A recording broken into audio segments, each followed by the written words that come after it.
I recorded my wife cheating on me and I can't stop watching it. A couple of weeks ago, I decided I wanted to surprise my wife with a kid-free night out.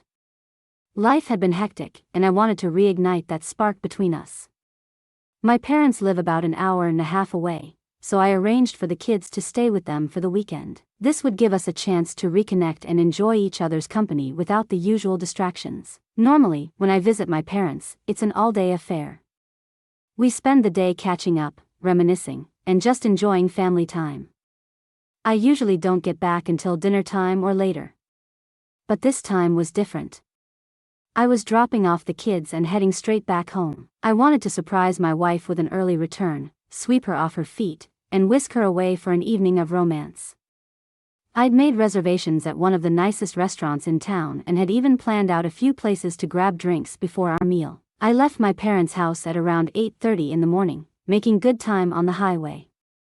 By the time I pulled into our neighborhood, it was just before 12:30.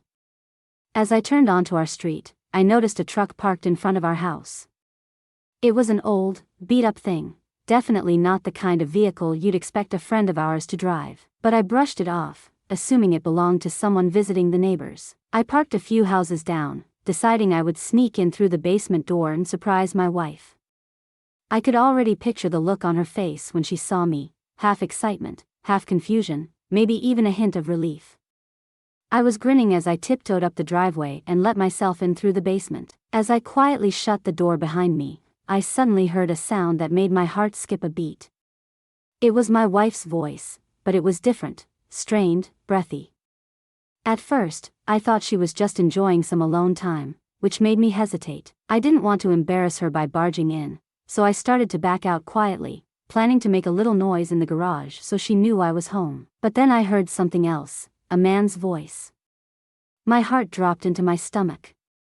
I froze, listening intently, hoping I'd misheard. But there it was again, unmistakably male and coming from the floor above me. It's hard to describe the rush of emotions I felt at that moment: shock, anger, confusion, fear. My hands were shaking, my heart was racing, and I felt like I was going to be sick. But I had to know what was going on. I had to see it with my own eyes. Moving slowly, I crept up the stairs, careful to avoid making any noise. When I reached the top, I could see that the kitchen was empty, but I could hear them in the living room. The door was ajar, just enough for me to hear everything clearly but not enough to see without being seen. I pulled out my phone, my hands trembling as I opened the camera app. I didn't want to believe what was happening, but I needed proof, for whatever I decided to do next. I held the phone around the corner, angling it just enough to get a view of the living room. What I saw on the screen made my blood run cold. There she was, my wife, with a man I didn't recognize. They were wrapped up in each other, completely oblivious to the world around them. I won't go into detail about what they were doing, you can imagine it. But seeing it, knowing it was real, was like a dagger to my heart. I stood there for what felt like an eternity, just watching. I wanted to burst in, to scream, to demand an explanation. But I couldn't move. I was paralyzed by a mix of disbelief and devastation. After a few minutes, my wife finally pulled away from him, laughing softly as she suggested they move to the bedroom. They walked right past me, heading upstairs without a care in the world. She even joked about how much time they had left, completely unaware that I was standing just a few feet away. As soon as they were out of sight, I walked into the living room, my mind spinning. On the floor, I spotted the guy's pants. I picked them up and found his wallet, pulling out his driver's license to take a picture. Now I knew his name, his address, everything. I had no idea who he was or how he knew my wife, but I was determined to find out. I left the house the same way I came in, slipping back into my car. I sat there for a long time, my mind racing. I watched the video I'd recorded, over and over again, hoping it would somehow make sense of what I'd just witnessed. But it didn't. It just made everything worse. After what felt like hours, I finally forced myself to drive home. I pulled into the driveway, opened the garage, and made as much noise as possible to announce my arrival. When I walked in, my wife was in the kitchen, flustered and clearly surprised to see me. She was wearing a robe, claiming she'd just been getting ready for a bath. I told her about my plans for the night, how I'd wanted to surprise her with a romantic evening out. She seemed excited, pouring us both a glass of wine and suggesting we pre-game before heading out. But I could barely look at her. All I could see was the image of her with that man. As we sat on the couch, she started to get closer, her hands roaming as she leaned in to kiss me. Out of the corner of my eye, I saw the man sneaking down the stairs, slipping out the same way I had come in earlier.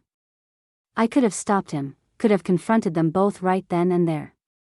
But I didn't. I just let her continue, feeling more like a stranger in my own home with every passing second. The days that followed were a blur. I couldn't bring myself to talk about what I'd seen, and she seemed completely unaware of the turmoil inside me. I started watching the video again and again, each time hoping it would push me to make a decision, to do something. But it only made me feel more trapped, more lost. Eventually, I stopped watching the video after reading some advice online. It helped, at least a little. I started acting more like my usual self, for the sake of the kids and my job. But inside, I was still reeling. I searched through my wife's phone, hoping to find some clue, but there was nothing. I started looking into the man from the driver's license. Turns out he's a landscaper. My wife had called a few companies months ago to clean up our yard, and he must have been the one who came. That's how they met. I drove past his house a few times, trying to figure out who he was. He lived alone, as far as I could tell. There was never anyone else there when I passed by. I started avoiding my wife whenever I could, especially at night. I didn't want to have any awkward conversations, and I certainly didn't want to be intimate with her. But one night, after a few too many drinks, I let my guard down. I hated myself for it the next day. I don't think she's seen him since I caught them. I've been paying close attention to her comings and goings, but I know I can't track her every move. I thought about getting an Apple AirTag, but I'm an Android user. I did install a doorbell camera, though, so I can keep an eye on the street. Despite everything, we've been going through the motions as a family. We do the usual activities, trying to maintain some semblance of normalcy for the kids. But every time I look at her, all I can see is that moment in the living room. Things took a strange turn when she planned a night out with a friend from work. I didn't know this friend, and something about the whole situation made me uneasy. I told her I had to work late, hoping she'd cancel, but she just found a neighbor to babysit the kids instead. That night, I pretended to go to work, but instead, I went to a bar. After a few drinks, I drove over to the restaurant where she said she'd be meeting her friend. Her car was in the parking lot, but my nerves were on edge. I was terrified I'd walk in and see her with that guy again. I tried to sneak in, but she spotted me right away. She was with her friend, just like she'd said. We had the usual awkward conversation. What was I doing there? Why wasn't I at work, etc. I told her work ended early, so I thought I'd surprise her. We had a couple of drinks, and then I went home to relieve the sitter. That night, after the kids were in bed, I decided I couldn't hold it in any longer. I confronted her. I played the video, told her everything I knew. I didn't even let her sit down before I started. I was angry, hurt, and confused all at once. She broke down in tears, telling me how terrible she felt, how much she regretted everything. She admitted she'd cheated on me twice with that man but claimed she'd ended it after the time I saw them because she knew it was wrong and she loved me. She asked me to delete the video, but I refused. I didn't know why, but I couldn't let it go. She got upset, accusing me of keeping it to watch again, but I didn't have an answer for her. We went to bed separately that night, both of us emotionally drained. Over the next few days, things seemed to improve. We talked more, and it felt like we were on a path to reconciliation. I made it clear over the next few days, things seemed to improve. We talked more, and it felt like we were on a path to reconciliation. I made it clear that she was never to see or talk to that guy again. She agreed, promising me that it was over and that she wanted to focus on repairing our relationship. We both knew it would take time, but there was a sense of relief that everything was out in the open now. However, despite the apparent progress, I couldn't shake the feeling of distrust that had taken root in me. Every time she left the house, even for mundane errands, I felt a knot of anxiety tighten in my chest. I found myself constantly checking the doorbell camera, watching the street for any sign of that truck, or even just to see her coming and going. It was exhausting, living in a state of constant vigilance, but I couldn't help myself. The situation became even more complicated when I learned that I had to go on a business trip for work. It was unavoidable, I was expected to be there, and my boss had made it clear that my presence was crucial. I told my wife about the trip and how uncomfortable I was leaving her alone, especially after everything that had happened. To my surprise, she was understanding, even suggesting that I set up cameras inside the house to help ease my mind while I was away. The idea of installing cameras felt like a betrayal of trust, but at the same time, I couldn't deny that it would make me feel better knowing I could check in at any time. So, I reluctantly agreed. I spent the day before my trip setting up a few discreet cameras in the house, making sure they were hidden well enough that she wouldn't feel spied on but still give me peace of mind. The night before I was supposed to leave, we had a long talk. She assured me once again that she was committed to making things right and that I had nothing to worry about. I wanted to believe her, and maybe part of me did, but the doubt still lingered. We went to bed together that night, and for the first time in a while, I held her close, trying to convince myself that we could get through this. The next morning, I left for my trip with a heavy heart. As soon as I got to the airport, I checked the cameras. Everything was normal, she was just getting ready for her day, going about her usual routine. I tried to focus on work, but I couldn't help checking the cameras every chance I got. Each time, everything seemed fine, but I couldn't shake the feeling that something might go wrong. The trip itself was stressful. I was distracted, constantly worrying about what was happening at home. My colleagues noticed, and I had to make excuses, telling them I was dealing with some personal issues. I managed to get through the meetings and presentations, but my mind was always elsewhere. On the second night of my trip, I checked the cameras just before going to bed. My heart skipped a beat when I saw her sitting on the couch, her phone in hand, looking more distressed than usual. She was typing furiously, her expression one of frustration or worry. I couldn't see who she was messaging, but it set off alarm bells in my head. Was she talking to him? Had she found a way to contact him despite everything? I couldn't sleep that night. I lay in my hotel bed, staring at the ceiling, my mind racing with possibilities. The next morning, I decided to check her phone when I got back, just to be sure. I needed to know if she was truly committed to us or if she was still hiding something. When I finally returned home, I was exhausted, both physically and emotionally. She greeted me at the door with a warm smile and a hug, acting like everything was fine. But I couldn't relax. I needed to check her phone, to confirm or dispel the doubts that had been gnawing at me for days. That evening, after the kids were in bed, I waited until she was in the shower. I took her phone from the nightstand and quickly scrolled through her messages. At first, everything seemed normal, just conversations with friends, nothing out of the ordinary. But then I found a message thread with a name I didn't recognize. My heart pounded in my chest as I opened it. The messages were innocent enough, just a few exchanges about work and some casual small talk. But the timing of the messages bothered me. They had been sent late at night, around the same time I had seen her on the camera. I couldn't help but wonder if this person was somehow connected to what had happened, if they were more than just a colleague. When she came out of the shower, I confronted her. I asked her who this person was and why they were messaging so late. She seemed surprised by my accusation and explained that it was just a coworker, someone she had been talking to about a project. She insisted that there was nothing more to it, but I couldn't shake the feeling that something was off. We argued for a while, my suspicions clashing with her reassurances. In the end, she handed me her phone, telling me to look through it as much as I wanted. She said she had nothing to hide and that she understood why I was so paranoid after everything that had happened. I felt a mixture of guilt and relief as I handed the phone back to her. Maybe I was overreacting. Maybe I was letting my fears get the better of me. The following days were tense.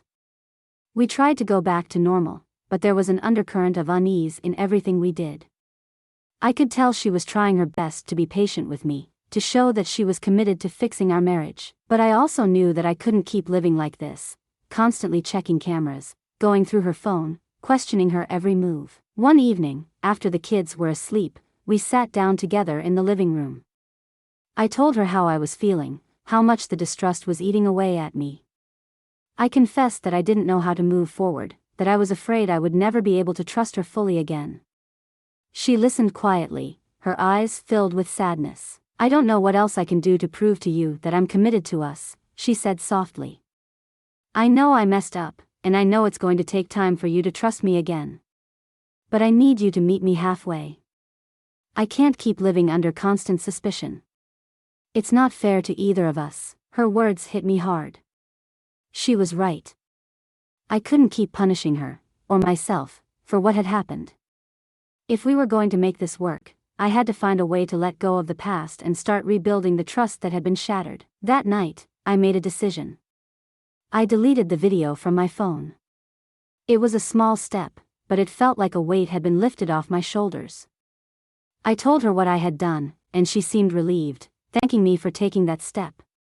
We held each other that night, and for the first time in a long while, I felt a glimmer of hope. The road ahead wouldn't be easy, I knew that. But I also knew that if we both put in the effort, we could find our way back to each other. There would be setbacks, moments of doubt, and probably more arguments. But as long as we were both committed to making it work, there was a chance we could come out of this stronger. The next few weeks were a mix of ups and downs. We started going to couples therapy, which helped us communicate better and address the underlying issues in our relationship. It wasn't a magic fix, but it gave us the tools to start healing. We also made a conscious effort to spend more quality time together, going on dates and doing things we used to enjoy before everything fell apart. Slowly, the tension began to ease. I found myself checking the cameras less and less, and the urge to go through her phone started to fade. There were still moments of doubt, but they were becoming less frequent. I could see that she was trying, and that made me want to try too. As the months passed, we started to rebuild the trust that had been lost. It wasn't perfect, and there were still days when the pain of what had happened would resurface. But we were making progress. We were learning to forgive, to move forward, and to focus on the future rather than the past. Looking back, I realized that what we had gone through had changed both of us. It had tested the strength of our marriage in ways we never could have anticipated.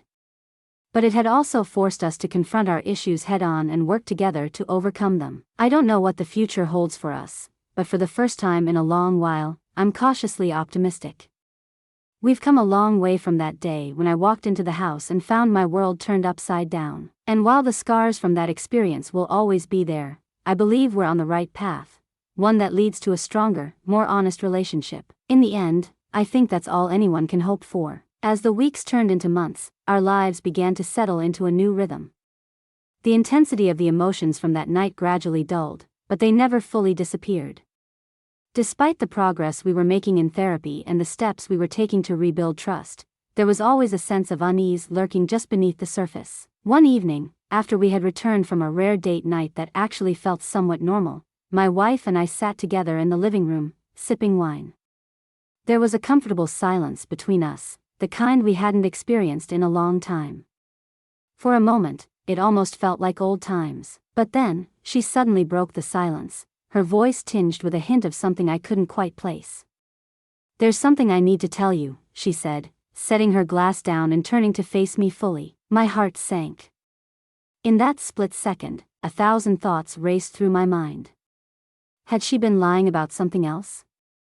Was there more to the story than what she had already told me? She hesitated, clearly struggling with whatever it was she wanted to say. "Do you remember the guy, the landscaper?" she finally asked, her voice barely above a whisper. I nodded, my throat tightening. "Well, there's something about him that I didn't tell you," she continued, her eyes not meeting mine. "When I ended things with him, it wasn't just because I knew it was wrong. It was because he started to get really weird. Obsessive, almost." My stomach churned. "What do you mean, obsessive?" She took a deep breath, finally looking at me. "He started showing up at places he knew I'd be, even after I told him it was over. At first, it was just coincidental, bumping into him at the grocery store, or seeing his truck pass by when I was out with the kids. But then it started to get more intentional. He'd text me from a different number after I blocked him, telling me he was watching me, that he knew where I was." A cold sweat broke out on my forehead. "Why didn't you tell me this earlier?" I asked, struggling to keep my voice calm. She looked down, her hands twisting in her lap. I was scared, and I didn't want to make things worse between us. I thought if I just ignored him, he'd go away. But now, I think he's been watching us. A chill ran down my spine. What do you mean, watching us? She reached for her phone and pulled up a photo. It was a picture of us from earlier that evening, taken from a distance. The perspective suggested it was shot through a window, possibly from the street. This was sent to me a few hours ago, she said, her voice shaking. I felt a surge of anger mixed with fear. Why the hell didn't you show me this earlier? She flinched at the harshness in my voice, and I immediately regretted it. I didn't know how you'd react. I thought maybe it was just a coincidence, but I knew better. This wasn't a coincidence. This was a clear sign that we were being watched. That he was still out there, still fixated on her, on us. That night, I couldn't sleep. I lay awake, my mind racing with the implications of what she'd just told me. I kept replaying the events of the past few months in my head, trying to piece together any clues I might have missed. Every time the house creaked or the wind rustled the trees outside, I jolted, half expecting to see a shadowy figure lurking just beyond the window. The next morning, I took the day off work and went straight to the police. I showed them the photo, explained the situation, and insisted that they needed to do something about it. The officer I spoke with took the matter seriously, especially when I mentioned the stalking behavior and the fact that this man had previously been involved with my wife. They agreed to increase patrols in our neighborhood and suggested we take additional security measures. I had already installed cameras inside the house, but now I added motion-activated floodlights outside and reinforced the locks on all the doors and windows. I even looked into getting a security system with 24/7 monitoring. But despite all these precautions, I couldn't shake the feeling that we were being watched. Every time I left the house, I was hyper-aware of my surroundings, scanning for anything out of place. Every time my wife went out, I insisted she take the kids with her, just in case. The tension between us grew again, but this time it was different. It wasn't just about rebuilding trust, it was about survival. One evening, a few weeks after I'd reported the incident to the police, we received another disturbing message. This time, it was a video. My wife found it on her phone after dinner. She went pale as she watched it, and when she handed it to me, I understood why. The video showed the interior of our house, our living room, specifically. It had been recorded from outside, through the window. The camera panned across the room, focusing on the spot where we had been sitting just hours earlier. The quality was grainy, but it was clear enough to recognize our silhouettes, sitting close together on the couch. I felt sick to my stomach. This wasn't just some random stalker, this was a man who had been inside our lives, inside our home in a sense, and he wasn't letting go. That night, I called the police again, but this time I wasn't just reporting a stalking incident. I told them I was convinced this man was planning something more sinister. They took my concerns seriously and sent an officer to our house to go over everything with us. They promised to increase their presence in the area, but it still didn't feel like enough. We were trapped in our own home, prisoners of fear. Every noise, every shadow, every unexpected car on the street set off alarms in my mind. I was living on edge, and it was starting to take a toll on both of us. Then one night, things escalated in a way I hadn't anticipated. It was late, and the kids were already in bed. My wife and I were in the living room, trying to distract ourselves with a movie, when we heard a loud crash from outside. I jumped up, heart racing, and grabbed the nearest thing I could use as a weapon, a fireplace poker. I motioned for my wife to stay back as I slowly approached the front door. The crash had come from the driveway, and as I peered out the window, I saw the landscaper's truck smashed against our garage door. The engine was still running, and the headlights were shining directly into the living room. My wife gasped behind me as she saw what I saw. I turned to her, urging her to grab the kids and lock themselves in the bathroom. She hesitated, but the fear in my eyes must have convinced her, and she rushed upstairs. I approached the truck cautiously, the poker gripped tightly in my hand. My heart was pounding so hard I could barely hear anything else. As I got closer, I saw that the driver's seat was empty.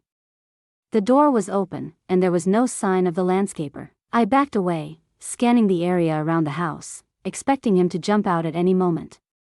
But everything was still, too still. I turned and ran back to the house, locking the door behind me. I grabbed my phone and dialed 911, my hands shaking so badly I almost dropped it. The police arrived within minutes, but by then, the landscaper was long gone. They searched the area but found nothing.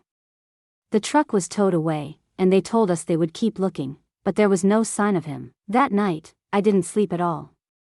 I sat in the living room with the poker still in my hand, waiting for him to come back.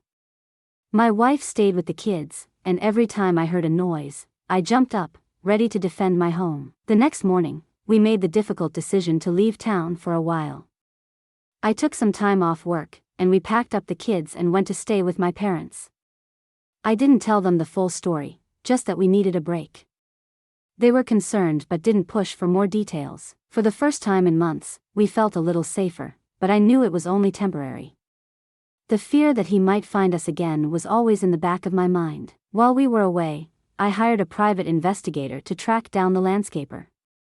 I needed to know who this man was and why he was so obsessed with my wife and our family. The investigator was thorough, digging into the man's past, his connections, and his whereabouts. What they uncovered was more disturbing than I could have imagined. The landscaper wasn't just some random guy, he had a history of stalking and harassment.